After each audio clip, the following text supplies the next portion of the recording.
Now, let's talk about Harry and Meghan. A documentary called Harry the Lost Prince aired a few days ago on Germany's ZDF television network.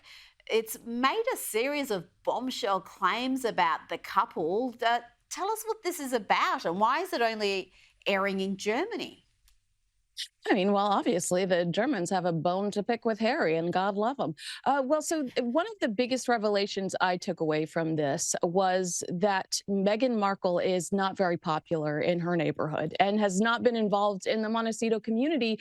In some of Archwell's generic jargon involves community impact, yet Meghan is a stranger in her own community. I think that what the documentary does do well is point out their consistent hypocrisy.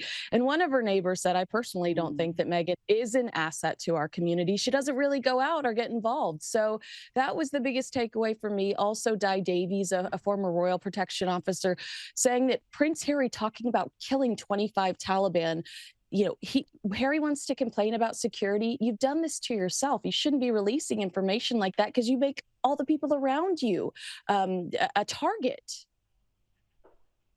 Yeah, I remember when those revelations came out and people were aghast. People who understand the security threat a revelation like that poses. Prince Harry has also been talking at the Deal Book Summit in New York, and he talked about why he won't be ditching the US and returning to the UK. He said, I very much enjoy living here and bringing up my kids here, and that he is very much also focused on being the best husband and the best dad that I can be. I'm sure Meghan will be very happy with that statement.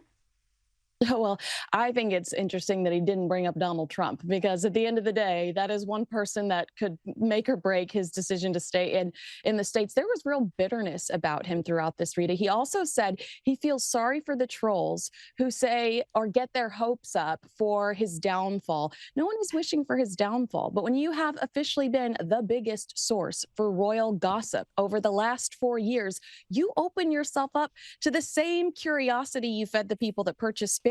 You shared secrets about your family, and people want more, and they want to know your secrets now too. I don't think anyone's wishing for Mhm. his downfall. Oh, no, absolutely not. I'd just rather hear less from him, to be honest with you. I'd like him just to go away and protect his privacy like he promised us he was going to do.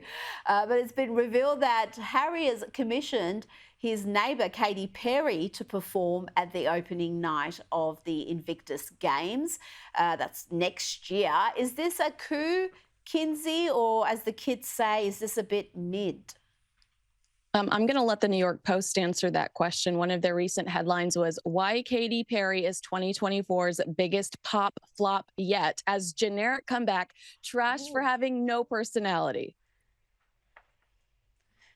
Well, we gave her a very good run here in Australia. She performed at our biggest sporting event, the AFL Grand Final. I think she got paid a fortune to perform at that. But I'm with you. I was like, well, what are we, 2017? Why is Katy Perry the headline act here? But here we are.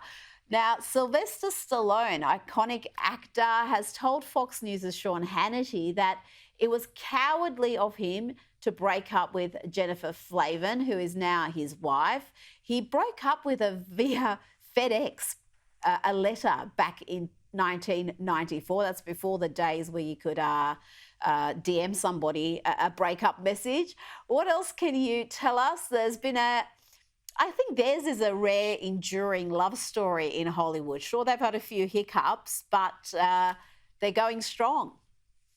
Absolutely. And now she did file for divorce in 2022, but obviously she decided not to go through with it.